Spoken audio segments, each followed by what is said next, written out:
What's going on, everyone? My name is Lemon Lime, and today I have a very special video for you. Today is February 24th, and this whole week is Pokemon Week, ending with Pokemon Day 25 on Saturday.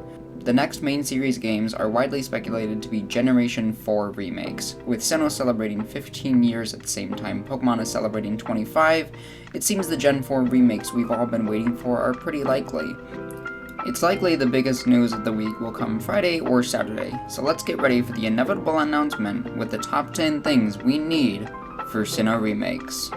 Number 10. Previously unobtainable legendaries should be fixed. I know that Arceus and Darkrai and Shaman are technically mythicals, and there's that whole thing, but they should have their original means of capture.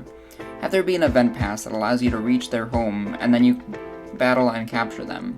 Arceus had a limited time event, so if you missed the 1 month window in 2009, you can't get it. Shaman and Darkrai were good. Shaman had its flower meadow that you trekked through, and Darkrai had a cool storyline. I want to see that stuff again, plus Arceus and an actual event to get it. Shaman and Arceus can have their events blocked by passes or event distributions. I just don't like how they hand you the Pokemon these days. Side note, Darkrai should just be another legendary. There's no reason for it to be considered mythical when its counterpart, Cresselia, is not. Number 9. Mega Evolutions. Okay, hear me out. I know they stopped making Megas and implementing them into games, but there's a few reasons I can see them coming back.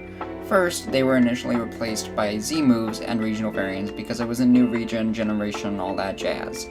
Z-moves failed. They were broken and kinda dumb. Regional variants are one of the single greatest things the Pokemon Company has done since making the Gen 5 games and need to remain a thing. However, how do you have regional variants for a region we've already been to and seen?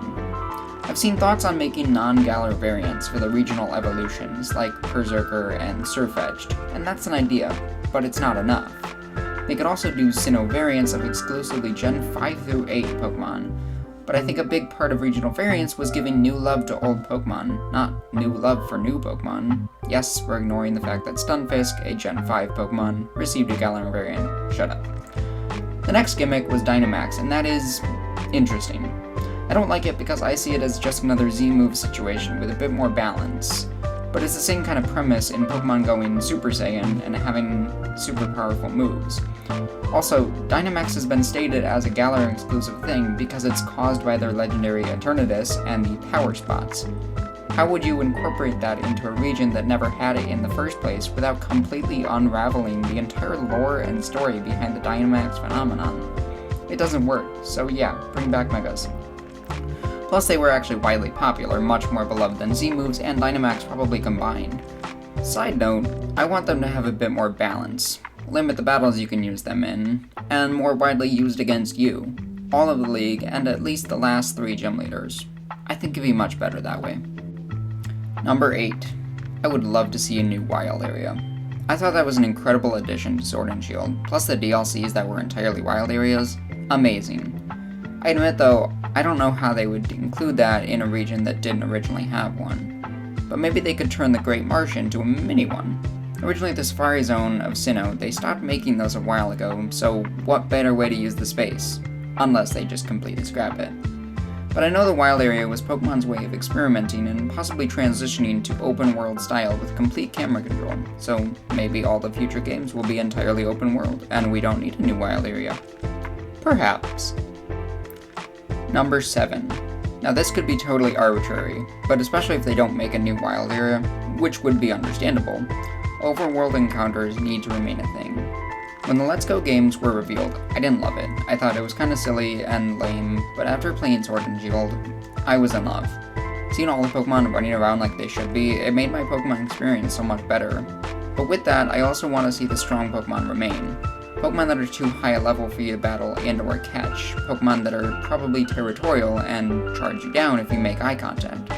Those were almost entirely in the wild area, and that's why I want to see that come back. But it can be done easily without. Number 6. Character Customization. Originally introduced in the Kalos region, character customization became a quick fan favorite, and it's safe to say the feature will continue on for all future Pokemon titles. But the reason I bring it up is because the last remakes did not include the feature, even though they were created following the very games that introduced it. Additionally, would it be going too far to say they should take a page from Animal Crossing by giving us a customizable house? In the post-game, we could get a little house by the battle frontier and be able to make it our own, kind of like the secret bases from Hoenn. Just a thought. Number 5. HMs are a thing of the past, and it needs to remain that way.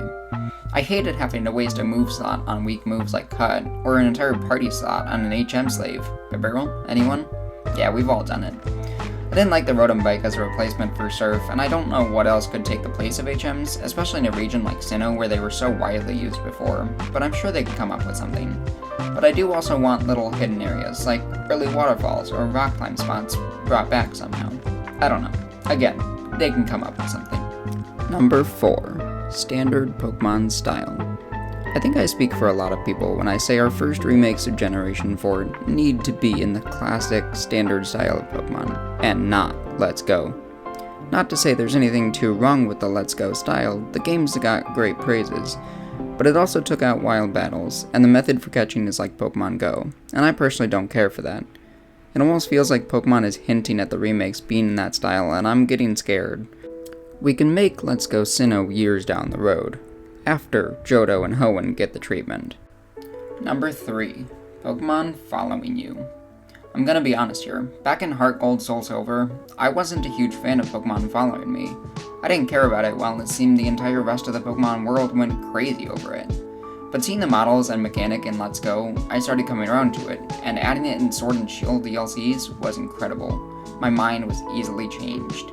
The pixelated sprites in the Gen 4 graphics didn't do it justice, but seeing my fully rendered 3D Pokemon following me was amazing, brought me so much joy.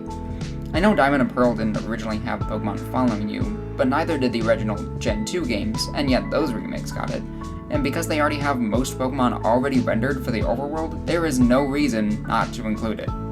Number 2. Giratina and a Distortion World post-game. Giratina has always been catchable, however, the way you encountered it was different depending on the game. Giratina was the mascot of Platinum version, so it had its own very special adventure in the Distortion world as the climax of the story. Diamond and Pearl, however, did not give Giratina the same justice. Instead, he was in some painstakingly annoying cave you had to blindly stumble through, and I hated it. So for Sinnoh remakes, I think Giratina and the Distortion world should be brought over as a post-game adventure. They could even do it like Omega Ruby Alpha Sapphire with the Delta episode for catching Rayquaza and I think even Deoxys. It could be called the Griseus episode, you know, after the Griseus orb, Giratina's unique item.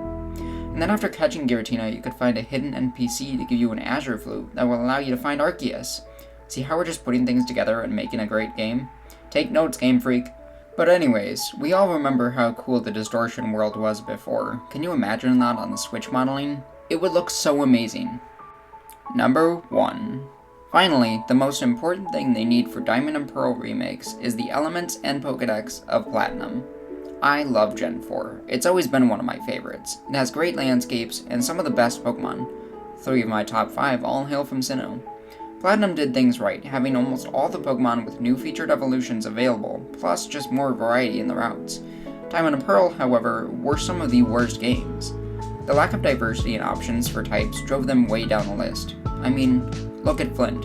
He was a Fire-type Elite Four member, and 3 of his 5 Pokemon were not Fire types. They remedied that in Platinum, and need to keep it up for remakes. This is an easy fix, especially with their track record on remakes, and just the sheer amount of Pokemon these days. If it's not done, I'm rioting. Thank you so much for watching my top 10 things needed for Sinnoh remakes, and I hope you enjoyed. Let me know in the comments what you agree with, and anything else you want to see for Sinnoh remakes. I've also been playing through a randomized version of Platinum in a Nuzlocke, so check that out as well. Follow me on Twitter to keep up with my channel, link is in the description. Give this video a like, and subscribe to my channel for all things Pokemon, and I will see you next time.